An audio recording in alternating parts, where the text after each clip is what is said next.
Welcome to another OCD Recovery Instagram Live. I'm going to be talking a bit about a post that I did yesterday, which was talking about negativity. And it was in relation to social media posts and forums where what happens is when we're stuck and when we're suffering, we tend to focus on the negative things. So the post was saying that a post that would say like how to recover would get 100 likes, and a post that would say OCD is hell would get 4,000 likes. Well, we see that all the time. Tweets, comments, sort of written negatively and angrily about OCD. We've all been there. We all understand how that feels. And that tends to get a lot more sort of laser focus on that because people can relate to that. And so they will often like that. But most importantly, in the message which I was making about that post, is that sort of tunnel vision negativity, where when we're stuck and when we're suffering, oh, this is so bad. Oh, this is crap. Oh, I'm never going to get better. Over and over and over and over.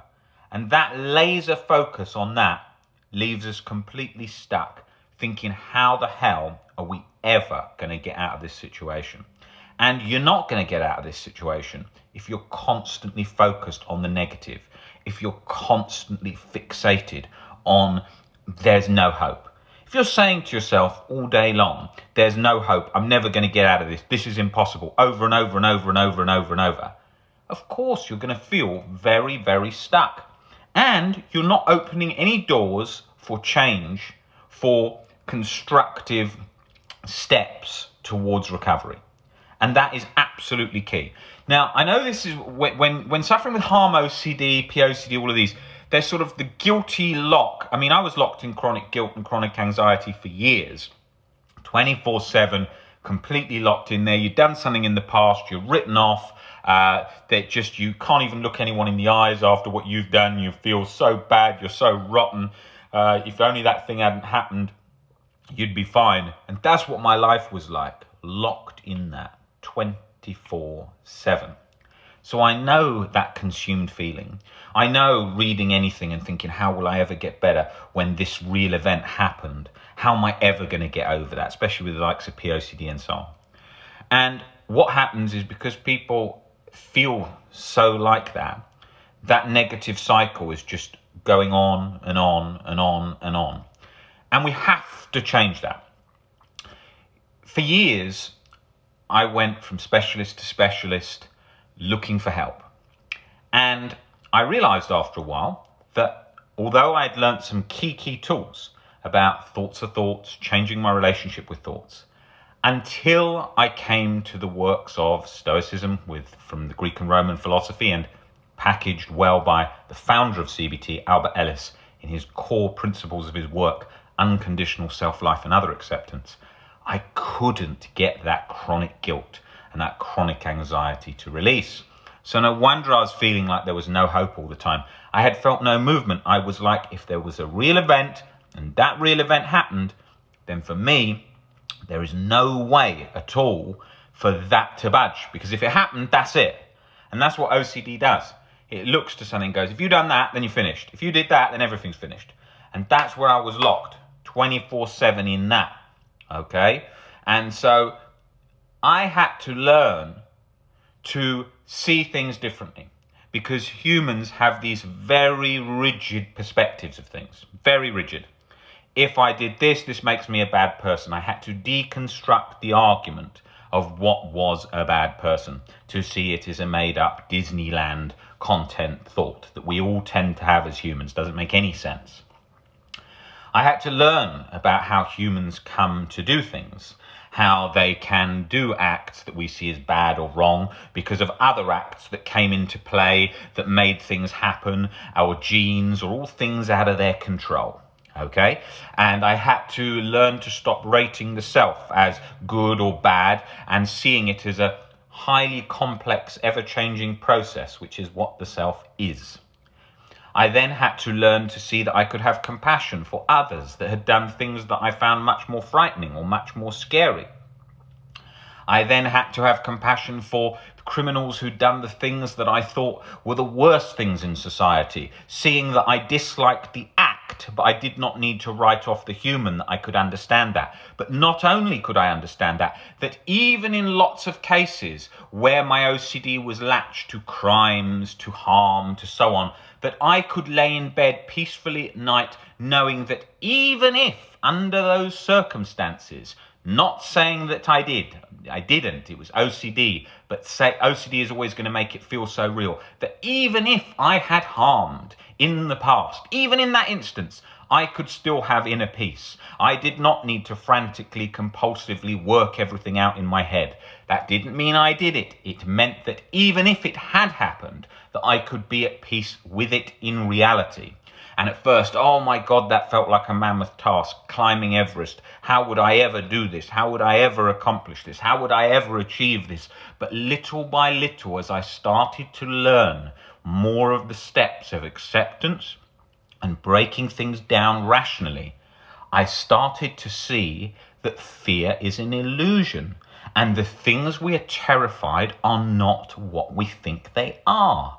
But when you see that, it becomes clear, then you have that inner peace. But when you don't, and you listen to the stuff in society, that is so terrible, that is so wrong, they should be written off, they should be killed, that person is sick and evil, and da-da-da-da-da, we stay locked up in this nicely screwing ourselves anxiety and guilt cycle.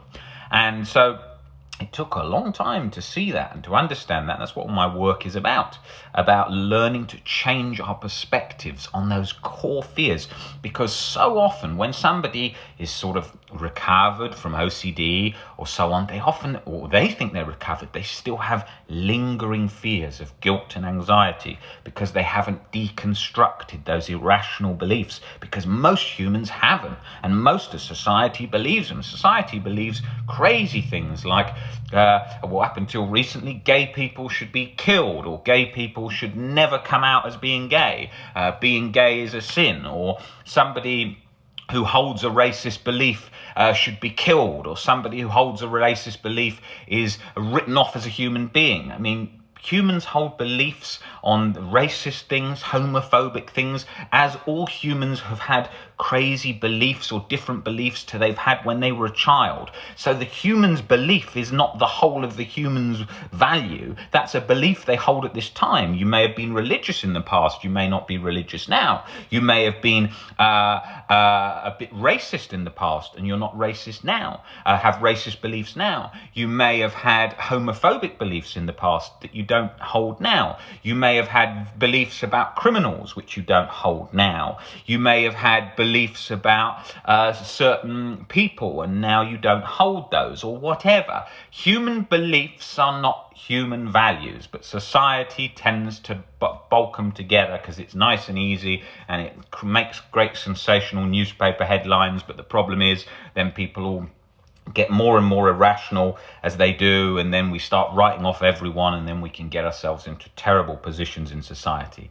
Instead, the people that you don't like's views, the people you don't like's beliefs, the people that you don't like for various reasons, it's the beliefs that are the problem, not the human. The human itself has got in its head a brain, the most highly complex thing in the known universe.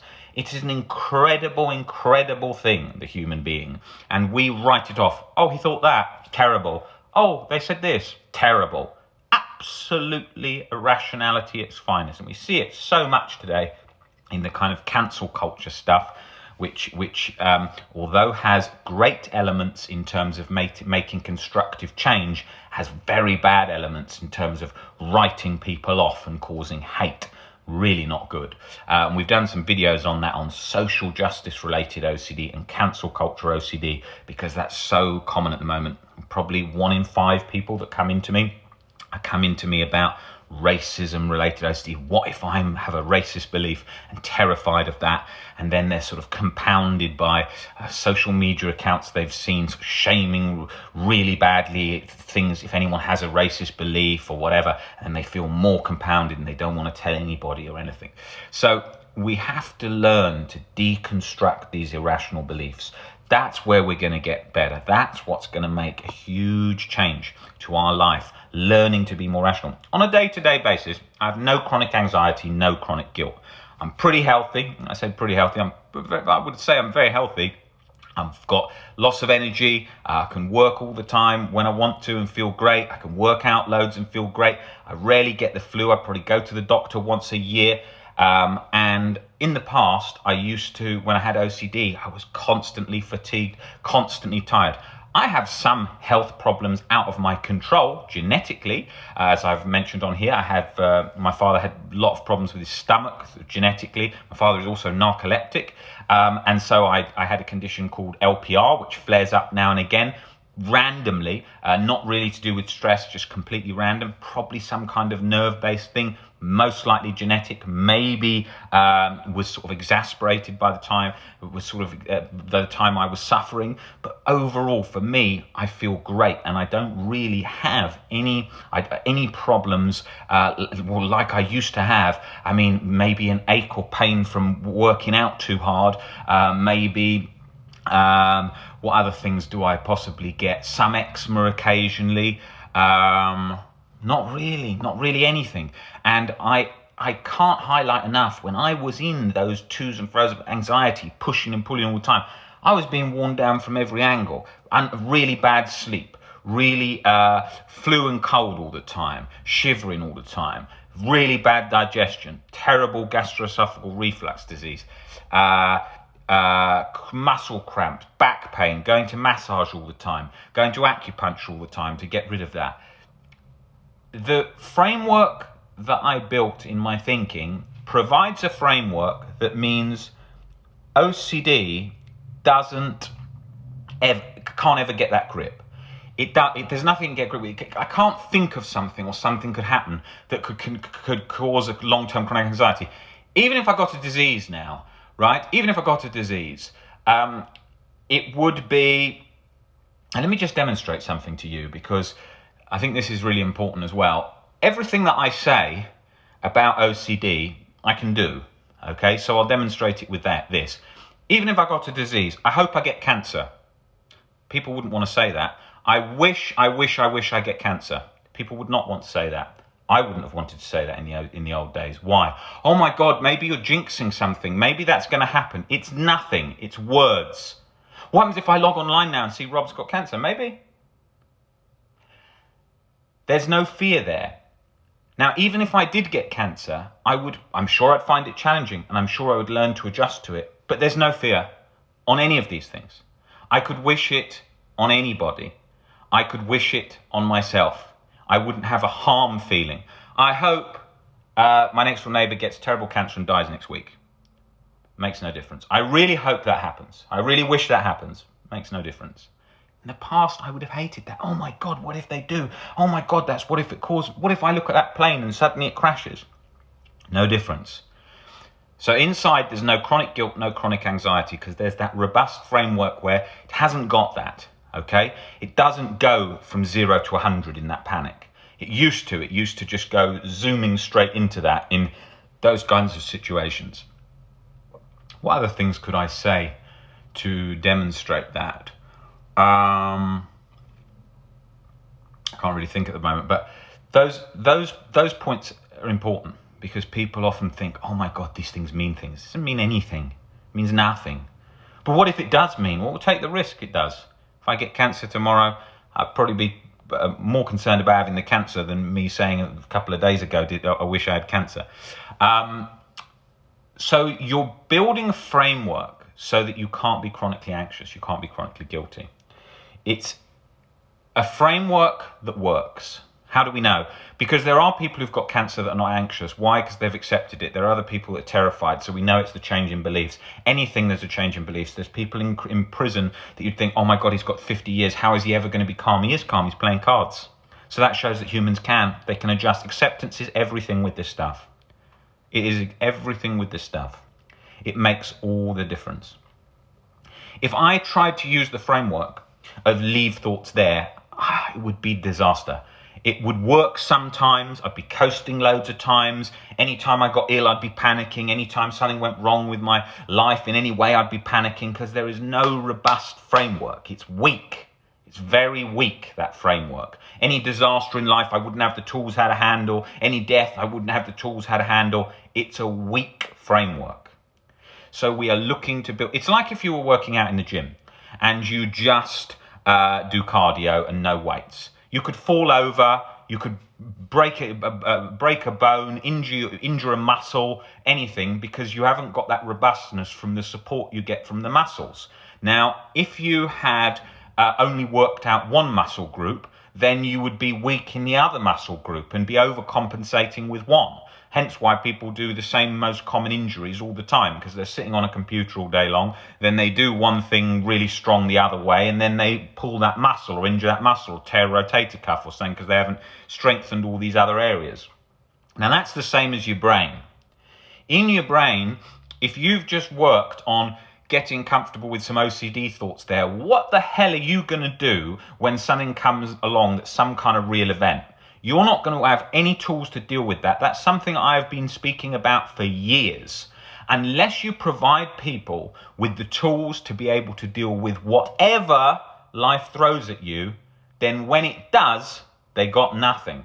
So anybody who comes in, I'm teaching them from the beginning how to work towards unconditional, which means all, unconditional self-life and other acceptance. So we build that robust framework, the same as if I was trying to get someone in great shape. I would be working on getting their body to be able to handle lots of situations and be fit from all angles and strong from all angles. That's what you'd be looking at. And that's the key here. We are working on building that robust framework. Okay? And real event is... I always used to say to people, when I was talking to lots of people who were working with people with OCD, and I was saying, yes, I understand that it might seem like you can leave OCD there, and then when you relabel and refocus and all this, it goes. In some instances, yes. But what are you going to do when the guy actually gets a disease, or someone goes to prison, or family member dies? He has nothing. They will often say, yeah, but it's just for his OCD now and this and stuff. He's going to come in the door in a panic, and he might not even come in the door because he might not have tools, and he may feel horrendously low. So we have to work on changing those irrational beliefs now and raising awareness of that. It is so key. And it was so obvious to me when I did that the recovery that I got, I don't have setbacks. I don't have, Rob spent a week in bed, or he's had a month in bed. That doesn't happen. There is no setbacks because the framework is robust. There is no chronic anxiety, real lows. It don't happen. It doesn't happen because it's robust. I'm not saying that it's not going to happen, and I'm not saying I'm not going to slip up. We could slip up. But I'm saying from my experience that with those tools and everything I've learned, it doesn't happen because it just hasn't got anything there to do that. Because I can see rationally, okay, that wouldn't be great, but that wouldn't be awful. It wouldn't be terrifying. Let's see how I go. Let's see how I am later today. It doesn't have that effect.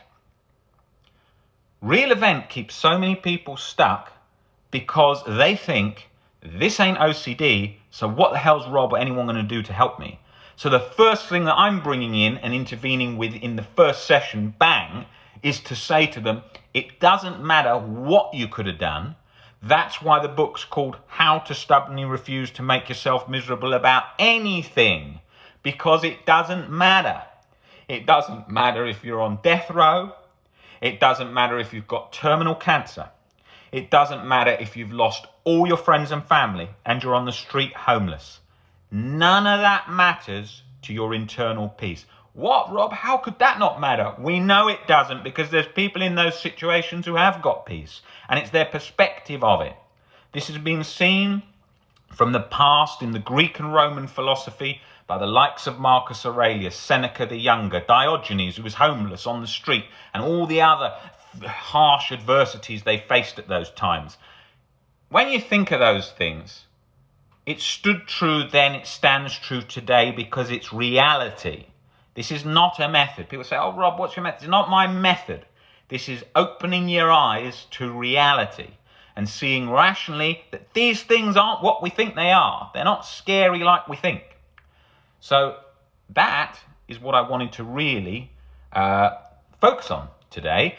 In terms of when we've got that negative focus and we're just completely focused, locked in the OCD, and then the rational alternative where we can change it and we can make constructive change and build this robust approach so that we can really recover. That's recovery. Recovery is the absence of chronic anxiety, the absence of chronic guilt without being easily triggered. Triggers are the stepping stones to recovery. They're the way of testing something. The same as you may have worked out and felt out of breath or a sore muscle or whatever. Then the more you worked out and the more you did, that became easier and better and stronger. Triggers use them like that. You have a trigger first. You notice the trigger. It feels tiring. It feels tricky. It feels scary. And then the more you go into it and you lean into it more and more and more, then it gets less and less and less because you're getting stronger and going into it and you're improving and making those changes in the brain. If I took my brain today and I took my brain at 17, I was very scared of things. I had determination, but I had no idea where I was going. I was scared of a lot of things. Why? Because I was a human being, and human beings have got so many fears. An old Bukowski quote, oh God, I'm going to get it wrong, so I'm not even going to quote it, but it was talking about like all the fears we have in ourselves. It's like a museum. We're like a museum of fears. We have so many different fears, all of us, and they're consuming our lives and stopping our lives. But doesn't fear save you, Rob? Doesn't it prevent you? No. It's a little cue to, oh my God, there's a car about to hit us, but chronically, no. And the thing is with this, is you have a situation where you have healthy concern. A guy in the army, and he's there with a gun, and he's being shot at, he ain't thinking the whole time massive fear, because he's being shot at so often, he's got used to it. That doesn't mean he's at risk. He's still aware. He's still very concerned about things. He's still got his eye on things to make sure that he doesn't get hit. But he is not terrified. He's not a sort of a deer in the headlights, locked, completely body not moving, that kind of fear. Okay? So we're learning to be healthily concerned, not chronically anxious, where it's stopping and disrupting our life and prohibiting us from moving in any direction. Now, in my job, I'm working with OCD. One of the, for many years, has been regarded as sort of a very resilient disorder, and you have to have a hell of a lot of knowledge to get people recovered from it.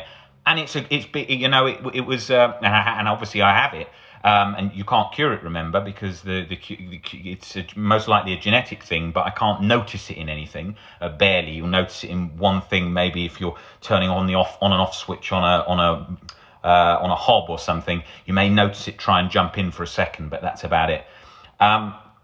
When I work with OCD, I say to people, OCD is a kind of resilient thing that people used to find very difficult in the past, and still today, loads of therapists find it very, very hard disorder. When I work with that, what I'm teaching you is skills for life, not skills for OCD. I work with people with generalized anxiety disorder, PTSD, panic disorder, every other kind of life problem, everything, because I come from a complete life coaching approach in changing their whole perspectives on life and creating that sort of mental robustness to stop them feeling chronically disturbed. I've worked with everything. I've worked with people that have been in terrorist attacks that couldn't even leave the house, going then back to the place where the bomb went off and being fully recovered. I've worked with people that have had 5 or 6 suicide attempts and been to 5 or 6 clinics for anxiety, lost all hope, completely given up to getting their whole life back. People that haven't left a chair or a couch in their room for 10 to 15 years to getting their life back. Every scenario you can imagine and every horror story you can imagine, I've seen and I've worked with over the years.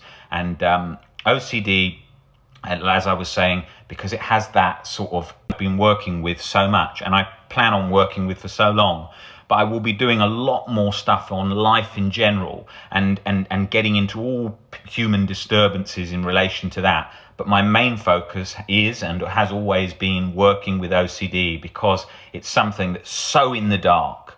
It's something that's so misunderstood.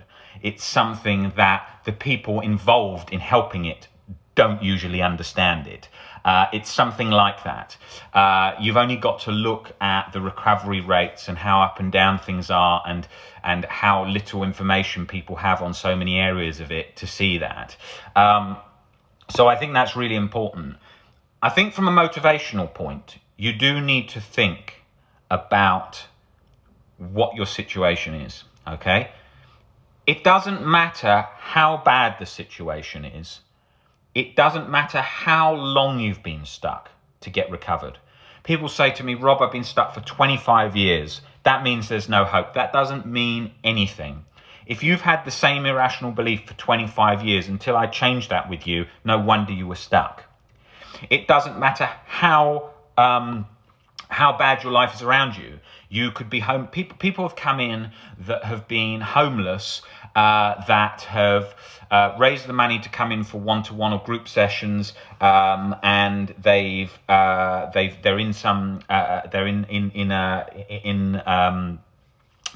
currently in a home for supporting them briefly, having just been on the street for maybe 2 years, or sometimes people have come in who are still on the street now. And with those situations, words are like surgery. Quotes, words, all these things that we're talking and thinking are like surgery for the brain. And when OCD is there and it's stuck and it's locked on, as we're dissecting with those words, we're making change. Years ago, I used to spend time and trying to, well, actually, let me not go off the topic too fast here. First of all, what I wanted to say was, it doesn't matter on that situation. People come in those situations. People call me from a hospital bed where they've just woken up after having a suicide attempt and survived it, and their family have put them on the phone to me. People come in that have been stuck for so long, been to so many places. A woman came in 2 months ago. Her family had spent $300,000 on treatment all around the world, and she felt like she'd got nowhere. In the first session, she had realized that the reason she'd been stuck was because she was so terrified of losing her boyfriend. There was the fear element of losing him, plus she couldn't see, she viewed relationship as life. Now, that wasn't a rocket science. That wasn't some magic rocket science, some magic trick that I did. It was just showing her that in that beginning there, that was probably what was causing that cycle. When she saw that, she was in tears because she suddenly realized that something could shift.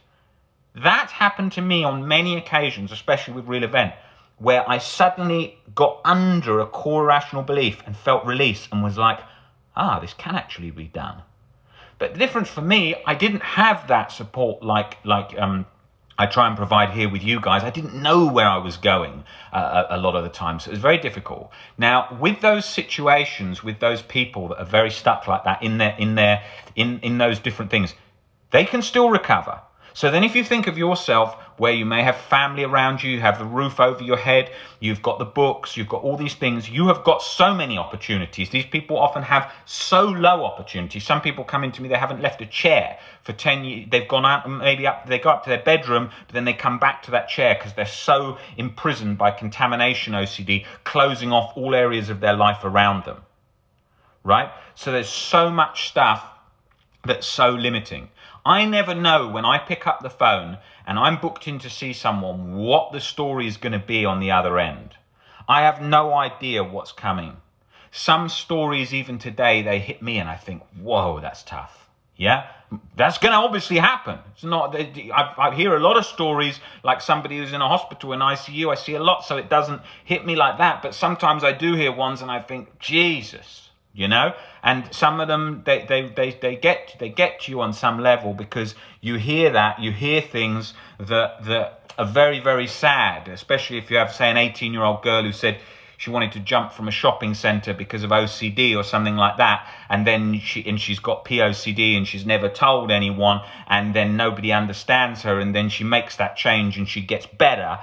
That stuff's pretty moving, especially when you can relate to it yourself because you remember being in that exact situation.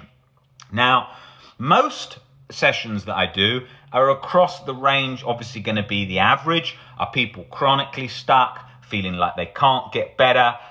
Those kind of situations. That's what I'm seeing most of the time, as well as much more difficult situations and much more easier situations as well. But I wanted to paint the whole picture today. It doesn't matter what circumstances you're in. It doesn't matter at all.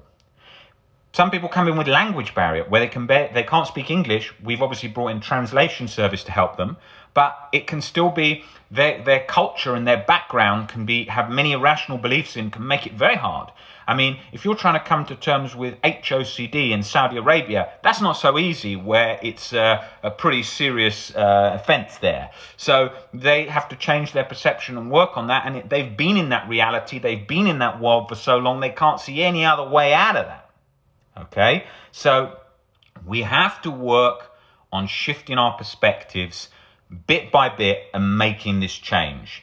And it doesn't matter. Use this to empower you. Jesus, that story Rob said there, that sounds so scary.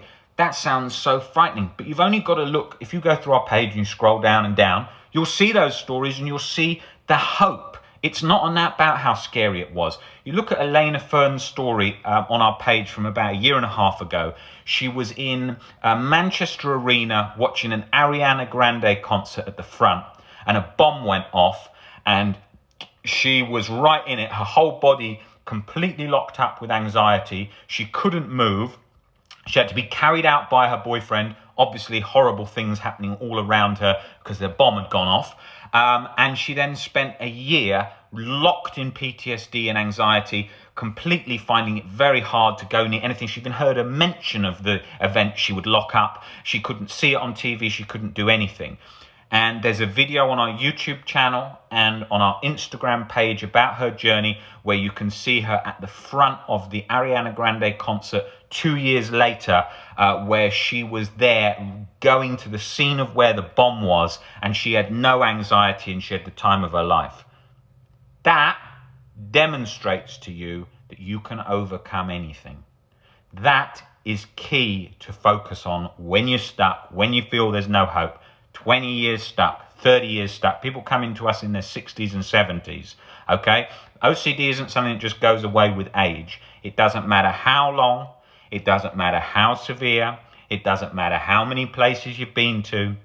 On average, everybody coming in the door has probably been to 5 or 6 therapists, have read countless books, feels like they're never going to get better. That is the case for most chronic OCD, and that's why I do what I do today, because I realized that and I lived that life. That was my life. I was in that. I was living like that, not being only seeing a glimpse of hope, but I held on to that glimpse. And that's why all the accounts and all the work I do today is here, because of that glimpse of hope. And if you watch my last video, I talk specifically about the importance of hope and why it drives absolutely everything in life, because it keeps everything having one chance, one opportunity to get there. And that's what we have to keep alive, that. Guys, watch that video on hope because it's very helpful.